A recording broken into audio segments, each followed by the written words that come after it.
heard them say kill the witness. I'm coming. Stay quiet.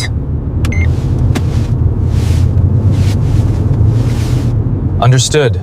The Korean Mafia boss was used to people begging for their lives, but he never expected a plea for help from a stranger. One wrong number, one terrified text. What he read changed his world and sealed someone else's fate. I heard them say, "Kill the witness." Park Min-jae stared at the blue light of his smartphone, his thumb hovering over the screen as the engine of his black sedan hummed in the midnight rain. He was a man of cold logic and surgical violence, a man who didn't believe in coincidences. But the photo attached to the message changed everything. Through the grainy, trembling lens of a panicked maid, he saw more than a cry for help. He saw his own death warrant being signed in the shadows of the Seoul Vantage Hotel. "Wrong number," he typed, his jaw tightening as he signaled his lead enforcer, Choi Sung-ho, to change course. "Stay quiet. I'm coming." He didn't know her name. He didn't know her face. But in 20 minutes, the most feared syndicate in the city would be tearing through the service elevators of a 5-star hotel to find a woman who had accidentally become his only ally. Before we dive into this high-stakes race against time, drop a comment telling me where you're watching from. This story is a masterclass in tension. Smash that subscribe button now, because you won't believe the price Min-jae is willing to pay to protect a woman he was never supposed to meet. Imani Brooks had spent 3 years being invisible. As a maid at the Seoul Vantage, her job was to clean up after the powerful, never to hear them. She was supposed to be finishing the 14th floor, thinking about the grocery list for her sister, Tasha. But the silence of the penthouse hallway was shattered by a voice she wasn't meant to hear, a cold, clinical discussion about the hit and the loose end in the ruffled apron. Her heart hammered against her ribs like a trapped bird. With shaking fingers, she fumbled for her phone. She meant to text Tasha. She meant to say goodbye. Instead, she sent a flare into the dark, reaching the only man in Korea more dangerous than the men hunting her. Imani's pulse was a frantic drumbeat against her ribs as she pressed her back into the cold marble of the suite's service alcove. The scent of expensive sandalwood and imported leather, usually the hallmarks of the hotel's elite guests, now felt like the smell of a tomb. She had been polishing the vanity in the master bath when the heavy double doors clicked open and the voice of Elliot Crane sliced through the quiet. "The target is moving." Crane's voice was like serrated glass, devoid of any warmth. "He thinks he's attending a private gala on the 14th floor. He doesn't realize he's walking into a graveyard. Once the elevator hits the dead zone, take him out." "And Crane," he paused, his tone dropping into something even more sinister. "Make sure the maid on this floor doesn't make it to our next shift. We can't have any witnesses to the arrival time." Imani's hand flew to her mouth to stifle a gasp. She was the only maid on the 14th floor tonight. The tray of silver polish in her other hand felt impossibly heavy, a single tremor away from clattering against the floor and signaling her death. Her vision blurred with hot, stinging tears. She wasn't a player in their high-stakes games. She was a woman trying to keep her sister's lights on and her own dreams alive. Now she was a loose end. Carefully, her movements agonizingly slow, she reached into the deep pocket of her ruffled apron and withdrew her phone. Her fingers were slick with sweat, shaking so violently she could barely grip the device. She didn't dare call. The sound of her voice would be a siren to the men in the next room. She opened her messages, her blurred eyes searching for Tasha's name. "Sis, I heard them say kill witness." She didn't double-check the recipient. She didn't look at the area code. She simply hit send with a frantic, silent prayer as the heavy footsteps of Crane's men began to move toward the bathroom. Miles away, nestled in the leather interior of a moving fortress, Park Min-jae's phone vibrated. He was a man who lived by the clock, his life a series of calculated risks and absolute discipline. He glanced down, expecting a status report from his lieutenants. Instead, the screen displayed a message from an unknown number, a jagged, desperate cry for help that mentioned his own assassination. Min Jae's eyes sharpened, the stoic mask of the Mafia boss tightening into a lethal focus. He recognized the room layout in the corner of the attached, blurry photo, the signature crown molding of the Sol Vantage's imperial suites. The predator stirred, not just for his own survival, but for the invisible woman who had accidentally cast her lot with a demon to escape a monster. He typed back with a cold, terrifying efficiency. "Wrong number. Stay quiet. I'm coming." Park Min-jae stared at the screen, the blue light reflecting in his dark, unblinking eyes as the rain lashed against the reinforced windows of his sedan. The message was a jagged anomaly in his world of structured silence, but it was the photo that caused the air in the car to turn frigid. In the background of the maid's desperate selfie, he saw the edge of a distinctive leather briefcase, one he had gifted to Elliot Crane only months ago. The realization struck with the precision of a blade. The cleanup crew he paid to vanish his enemies was currently scrubbing him from the equation. "Change of plans," Min-jae said, his voice a low, lethal hum that made the driver's posture stiffen instantly. "The 14th floor of the Sol Vantage, now." Beside him, Choi Sung-ho, a man built of muscle and scars, didn't ask for a reason. He simply drew a heavy pistol and checked the chamber. His eyes mirrored in the rearview mirror. He had seen that look on Min-jae's face before it was the expression of a predator who had found a flaw in his territory and intended to cauterize it. The motorcade, a quartet of black shadows, swerved through the midnight traffic, tires screaming against the wet asphalt as they bypassed the gala's main entrance for the service bays. Min-jae looked back at the text thread. He didn't know the woman who had sent it, but her terrified eyes in the photo reminded him of a life he had buried long ago, a life where innocence was a liability. Crane was efficient, cold, and thorough. If Imani was still alive, it was only because the universe had favored a wrong number. "Sung-ho, take the service stairs," Min-jae commanded, his fingers tightening around his own weapon as the hotel's neon sign loomed overhead like a jagged crown. "Kill anyone holding a hotel radio. Leave the girl to me." The betrayal by Crane wasn't just a business dispute. It was an insult to the order Min-jae had spent 20 years building. As the car jerked to a halt in the loading dock, Min-jae adjusted his tie, the silk smooth against his skin, contrasting with the violence blooming in his chest.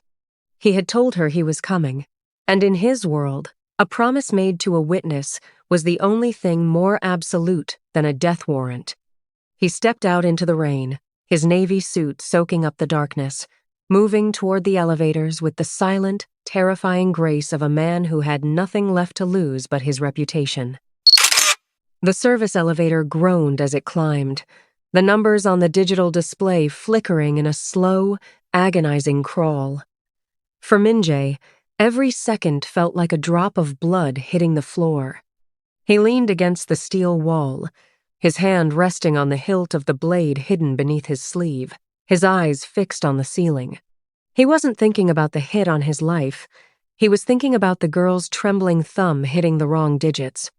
It was a miracle of chance, and he had never been a man to let a miracle go to waste. The elevator shuddered to a halt at the 14th floor, the dead zone. As the doors slid open, the silence of the corridor was heavy, thick with the smell of floor wax and the underlying ozone of a building whose security had been remotely severed. Min-jae stepped out first, his movements a blur of dark fabric and lethal intent. Behind him, Sung-ho moved with the silence of a shadow, his weapon raised, scanning the intersections of the service halls. They didn't head for the main suites.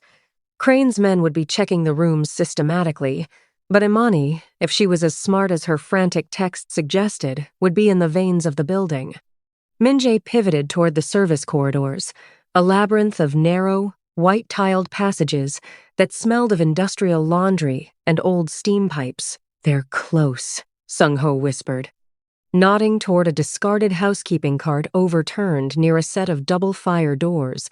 A spray of silver polish trailed across the linoleum, a frantic map of a woman's flight. Min Jae's heart hammered a rhythm of cold fury. He could hear it now, the heavy, rhythmic thud of tactical boots echoing from the north stairwell. Crane's cleaners were moving with the confidence of men who owned the night. They were hunting a witness, oblivious to the fact that the ghost they had tried to kill was now the one hunting them. Min Jae broke into a low, predatory run, his expensive shoes making no sound on the tiles.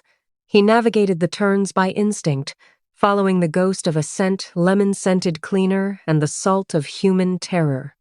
He reached a junction where the steam pipes hissed like angry snakes, obscuring the vision of anyone standing more than 10 feet away. A shadow moved through the mist. A man in a tactical vest, his radio crackling with a low-gain hiss, turned the corner. He didn't even have time to raise his rifle before Min Jae was on him. It wasn't a fight, it was an erasure. A single hand clamped over the man's mouth, while the other drove a blade upward with surgical precision. As the body slumped, Min Jae didn't look down. He looked at his phone. The blue light was gone, replaced by the dark reflection of his own grim visage. He was mere yards away from the alcove where she was hiding. He could hear her now, a shallow, ragged intake of air, the sound of a woman who had run out of hallways. Imani was curled into a ball behind a stack of industrial laundry crates, her eyes squeezed shut as she prayed for the floor to swallow her whole. The heavy, rhythmic thud of boots had stopped just outside the door, replaced by a silence so absolute it felt heavy. She gripped her phone until her knuckles turned white, the screen still displaying that impossible reply, "I'm coming." Then, the door creaked. A shadow fell over her, tall and imposing, cutting through the dim utility light. Imani let out a jagged, broken sob, shielding her face with her arms. She expected the cold sting of a bullet or the rough grip of a killer. Instead, she felt a hand firm, steady, and unexpectedly warm rest gently on her shoulder. "Look at me," a voice commanded. It wasn't the gravelly snarl of the men in the hallway. It was deep, resonant, and carried the weight of absolute authority. Imani looked up. Through the haze of her tears, she saw him, the man from the digital abyss. Park Min Jae stood over her, his sharp navy suit perfectly pressed despite the chaos erupting 3 floors below. His face was a mask of cold marble, but his eyes held a strange, piercing intensity as they swept over her ruffled apron and terrified expression. "You're real," she whispered, her voice cracking. "And you are alive," he replied. He didn't waste time with comfort. He reached down, his hands sliding under her arms to pull her to her feet. Imani's legs gave way immediately, the adrenaline finally deserting her, leaving her weak and trembling. Without a second thought, Min Jae scooped her up into his arms. She was impossibly light against the solid strength of his chest, her small frame lost against the dark fabric of his suit. Outside, the hotel's emergency system finally kicked in. A crimson light began to pulse in the hallway, accompanied by the deafening, rhythmic blare of the lockdown siren. Iron shutters began to groan as they descended over the windows and main exits. "Sung-ho, the freight elevator is compromised." "We use the laundry chute to the sub-basement," Min Jae said into his earpiece, never breaking his stride. Imani buried her face into the crook of his neck, the scent of expensive cologne and cold rain grounding her as he moved with terrifying speed through the narrowing corridors. She could hear the shouts of Crane's men behind them, the sound of glass shattering as they realized their witness was being stolen away. As the heavy steel security doors of the utility wing began to slide shut, Min Jae lunged through the gap, his body shielding hers from the vibrating metal. They were out of the dead zone, but they were now deep in the belly of the beast. For the first time in her life, Imani wasn't just a maid. She was the most precious cargo in the city, held in the arms of the only man capable of turning a lockdown into a breakout. The transition from the chaos of the hotel to the silence of the motorcade felt like a descent into another world. Imani sat in the back of the black sedan, her fingers still twisted into the fabric of her white apron, staring at the blurred lights of the city through rain-slicked glass. Beside her, Min-jae remained a statue of dark silk and cold resolve, his gaze fixed forward. He hadn't spoken since they cleared the hotel's perimeter, but the way his men moved with the silent, lethal coordination of a private army told her everything she needed to know. They passed through a series of heavy iron gates that groaned open like the jaws of a beast, leading them up a winding drive toward a structure of steel and glass perched precariously on a cliffside. This was the glass fortress. It was beautiful, a masterwork of modern architecture, but to Imani, it felt like a cage designed by a man who expected an invasion. When the car stopped, Min-jae stepped out and waited for her. He didn't offer a hand this time. He simply stood there, silhouetted against the moonlight, a man who commanded the very air around him. As Imani stepped onto the gravel, her legs still trembling, she saw the guards stationed every 10 paces. They didn't look like hotel security. They wore tactical gear and carried submachine guns with a casualness that made her blood run cold. "You will be safe here," Min-jae said, his voice cutting through the wind. He led her inside, where the interior was as sterile and sharp as a blade. The walls were adorned with art that looked like it belonged in a museum, but the monitors in the hallway showed every angle of the estate's exterior. In the center of the massive living area, Min-jae finally turned to her. In the harsh, recessed lighting, the scars on his knuckles and the predatory stillness of his posture were impossible to ignore. "Who are you?" Imani whispered, her voice sounding small in the vast, echoing space. "I am the man who is going to make sure Elliot Crane never sees another sunrise," he replied. Imani looked at him, really looked at him, and the realization hit her with more force than the terror in the hotel hallway. Her hero wasn't a knight, he was a king of the underworld. The man who had saved her life was the same man whose name was whispered in the slums as a harbinger of death. She had escaped a hitman only to be sheltered by a monster, and as Min-jae watched her with those unblinking, dark eyes, she realized the glass of the fortress worked both ways. It kept the world out, but it also kept her in. The sanctuary of the glass fortress was shattered before the first pot of coffee could stop steaming. Min-jae stood in the command center of the estate, his eyes fixed on a tablet held by Sung-ho. The digital underworld was screaming. Elliot Crane hadn't gone into hiding, he had gone on the offensive. A black market contract had been broadcast across every encrypted channel in the city, a staggering bounty for the heads of the traitorous boss and his witness. "He's desperate," Min-jae muttered, his voice a low, dangerous rumble. "He's trying to turn my own lieutenants against me." Imani stood in the doorway, her hands trembling as she clutched a borrowed silk robe. The luxury of the room felt like a mockery now. She was a maid from a world where problems were solved with hard work and overtime, not with bounties and blood. "I need to call my sister," she whispered, her voice tight with a sudden, sharp realization. Tasha doesn't know. If they can't find me at the hotel, they'll go to her. As if on cue, Min-jae's phone vibrated. It wasn't a text this time, it was a video file from an unknown origin. He hit play, and the room went cold. The footage was shaky, taken from a hidden camera across the street from a modest apartment in the suburbs. It showed Tasha Brooks walking to her car, flanked by 2 men in dark suits who weren't there to offer a ride. A digital clock in the corner of the screen counted down. Crane was no longer cleaning up a mess, he was creating a ransom. "He has her!" Imani gasped, the air leaving her lungs in a painful rush. She turned to Min-jae, her eyes wide with a mixture of terror and a new flickering fire. "You said I was under your protection. You said no one would touch me. Help her, please." Min-jae looked at the woman who had accidentally crashed into his life.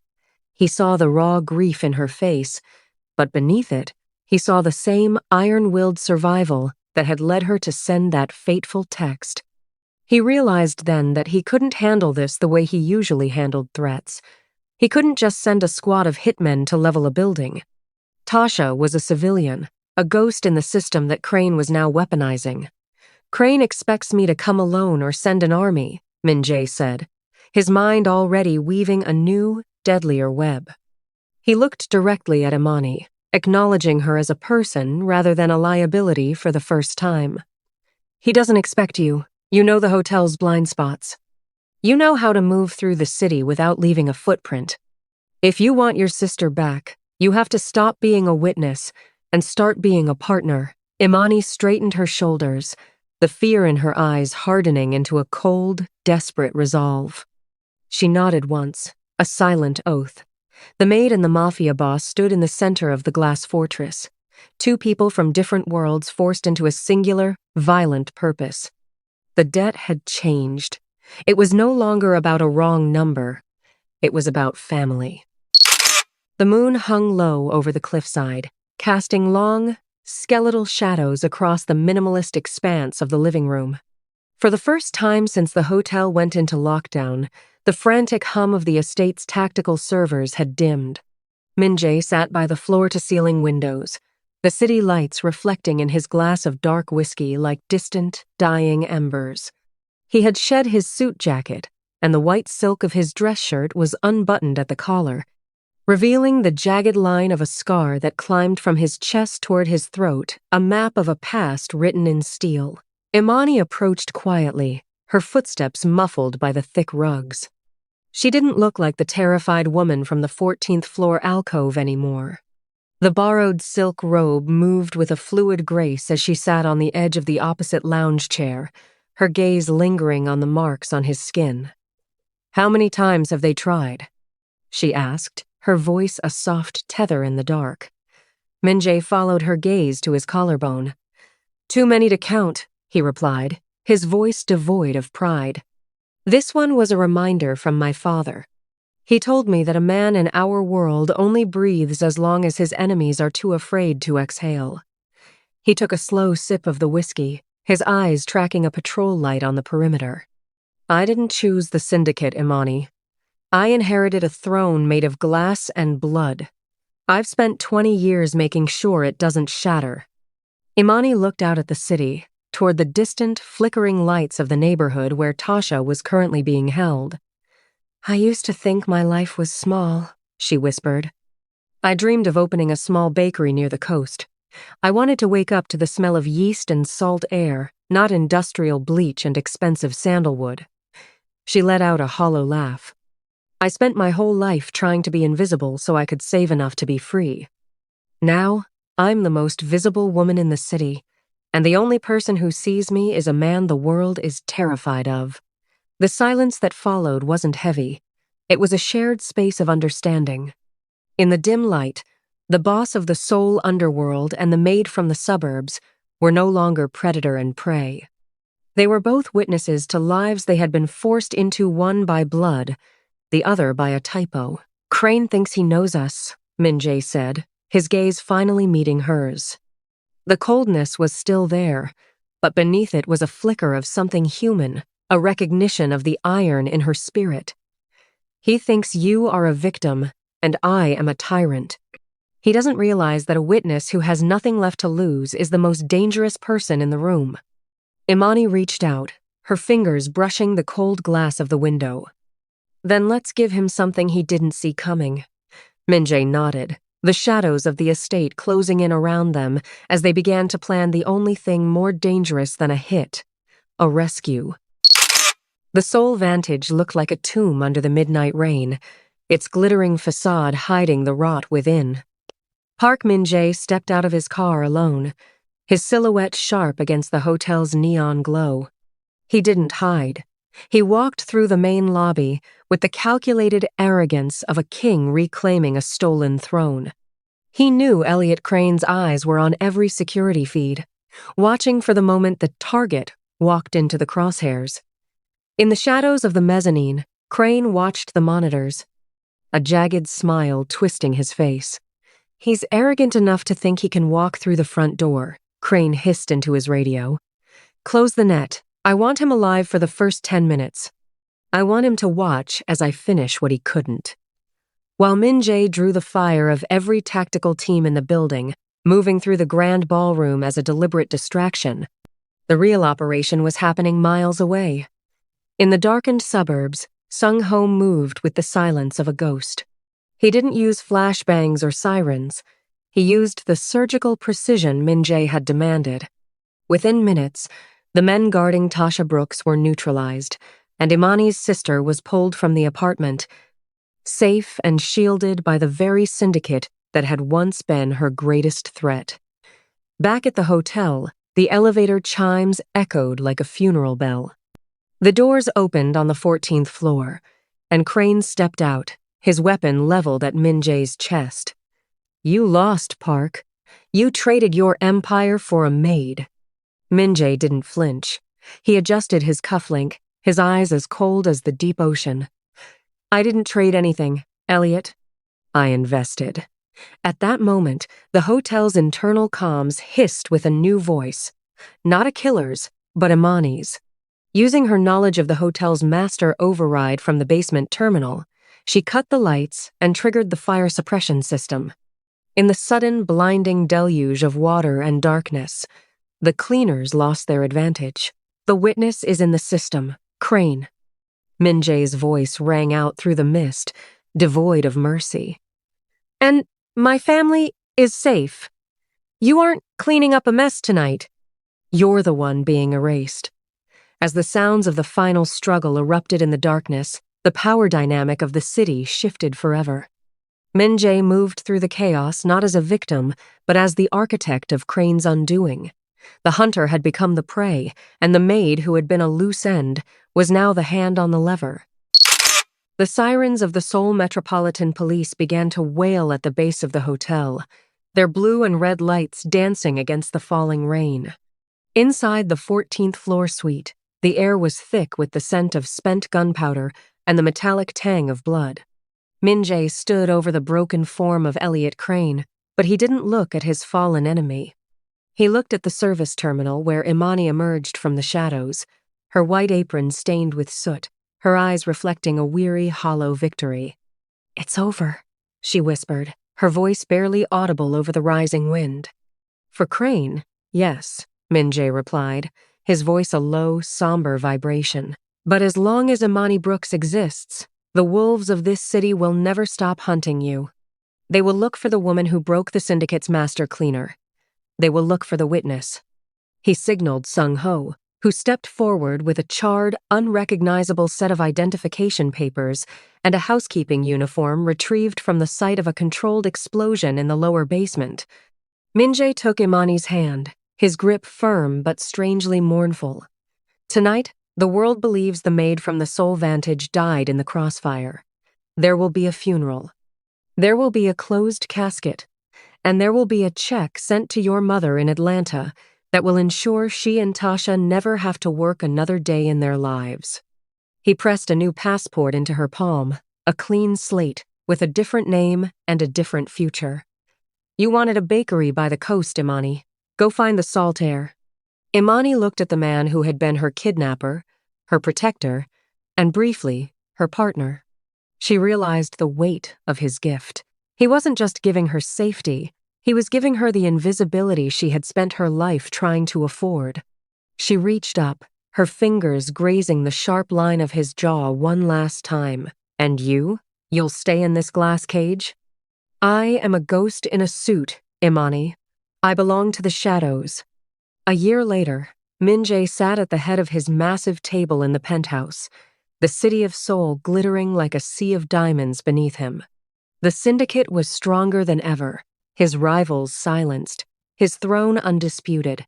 But as he lifted a cup of tea to his lips, the silence of the room felt heavy, lacking the soft hum of gospel songs and the light, unguarded laughter that had briefly occupied his halls. He pulled a small, unmarked envelope from his drawer. Inside was a single photograph of a small storefront on a sun-drenched pier, the sign above the door reading, "The Witness Bakery." There was no return address, there was no message. Min-jae let out a breath he felt he'd been holding since the 14th floor, a ghost of a smile touching his lips. He had lost his only friend, but for the first time in 20 years, he felt the peace of a debt Finally, truly settled.